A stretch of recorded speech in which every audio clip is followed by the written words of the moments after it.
Hi everyone, welcome to this Google Digital Garage training session on how to find new career opportunities online. My name is Benedict. I'm a trainer for Google's free skills training program, Google Digital Garage.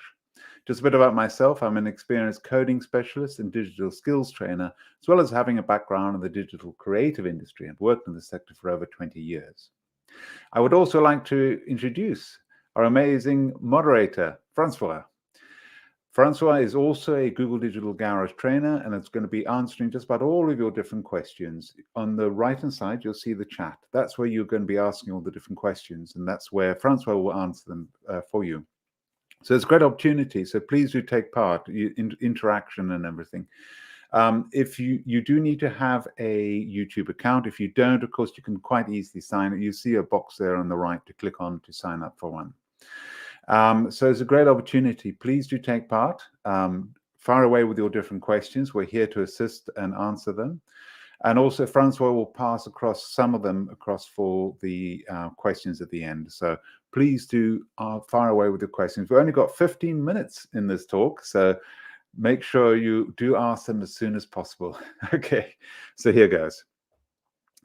Today, we're going to help you to understand the online career market particularly.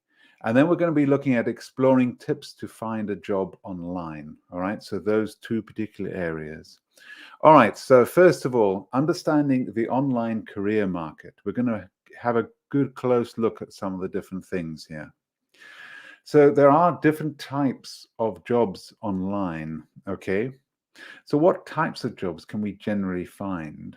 Most of us are familiar with permanent work. Perhaps this takes the shape of the traditional 9 to 5, but usually these types of jobs continue until one party chooses to end the contract. And then, of course, there is contract work. On the other hand, is fixed term employment. It could be for 6 months, a year, or 3 years. It can be extended or turned into a permanent contract down the line. Okay.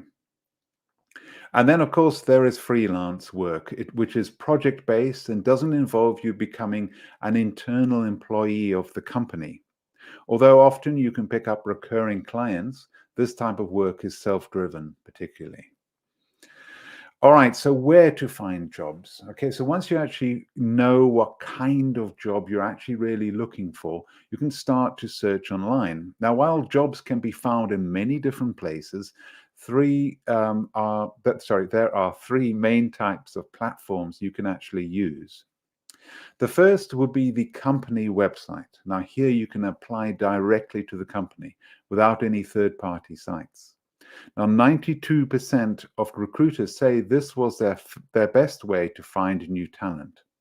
So if you know what job and company you want to work for, this is a great way to go. However, if you're unsure of the organization you want to work for, you might want to cast a wider net. Now, that's where social media can really help a lot. LinkedIn, as you probably know, is the leading professional networking site.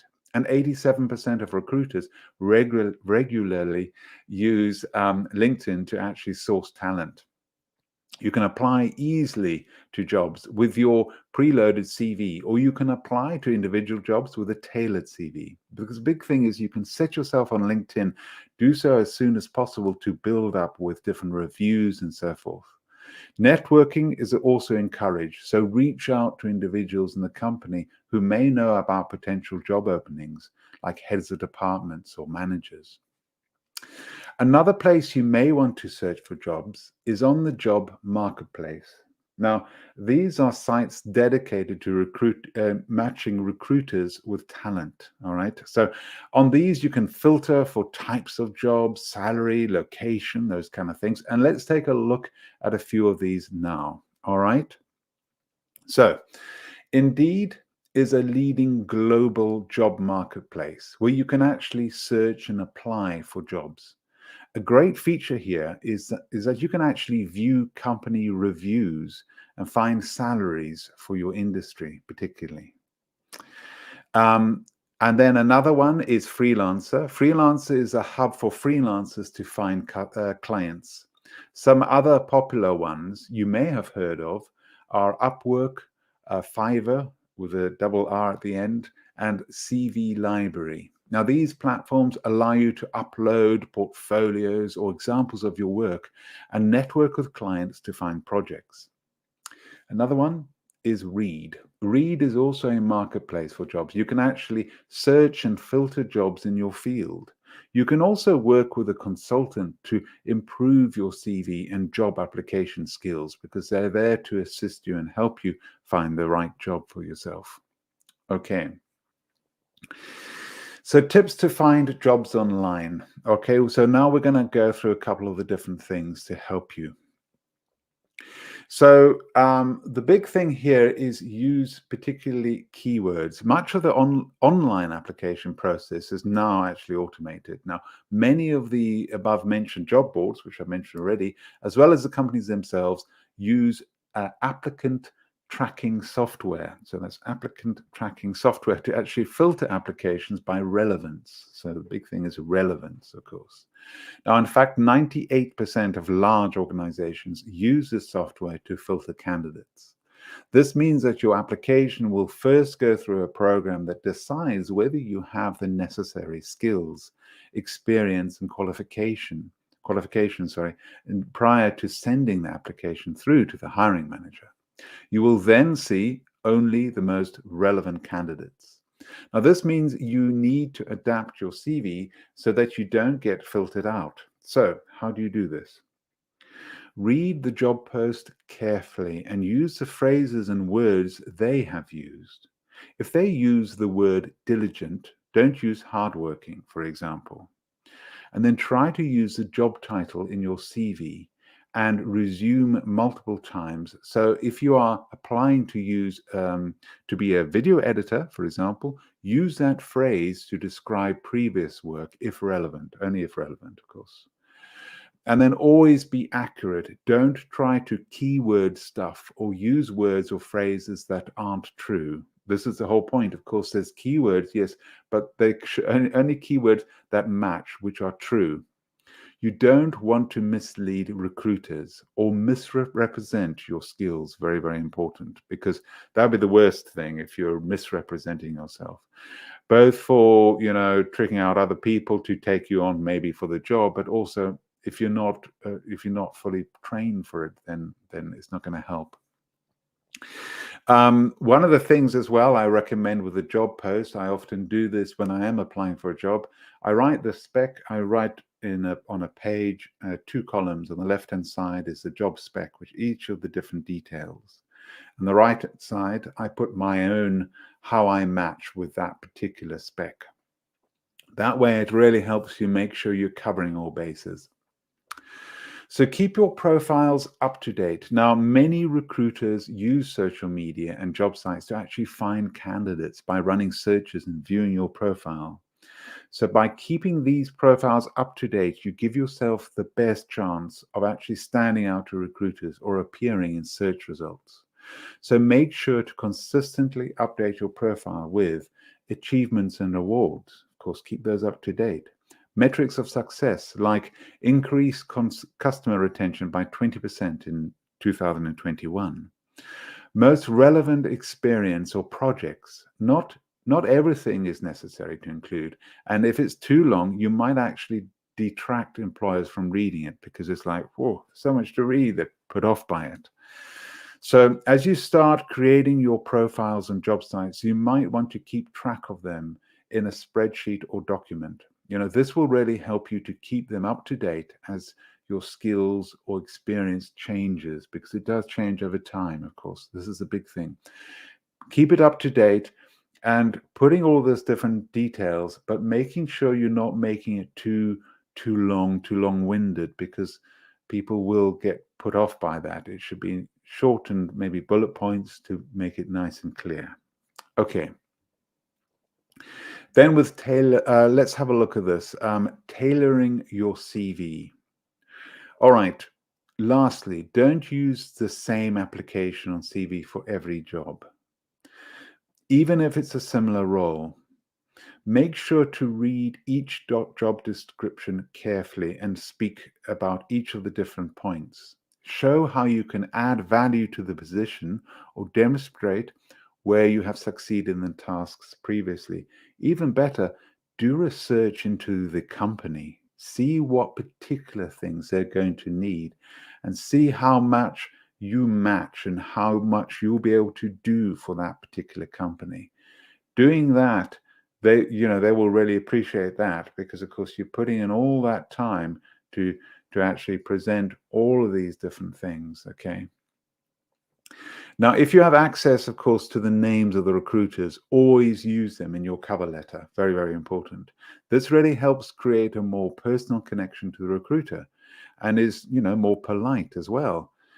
If you don't know their names, then you can use a generic greeting like "to whom it may concern" or "dear recruitment team" or something like that. If you can find at least what team will be reading it, then that's a little bit more helpful as well.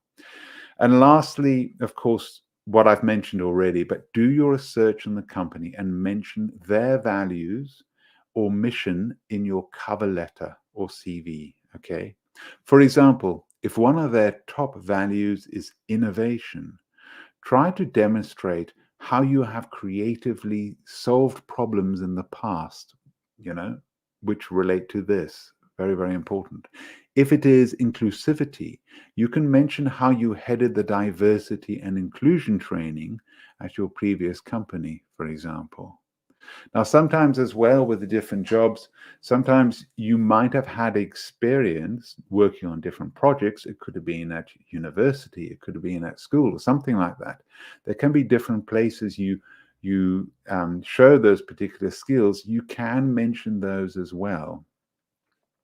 And the interesting thing as well with all jobs, there's skills and techniques and everything you can come through on those different things, your training and all the rest, and your experience. But then there's also strength. Now, strength are something you're just really good at, you don't even think about.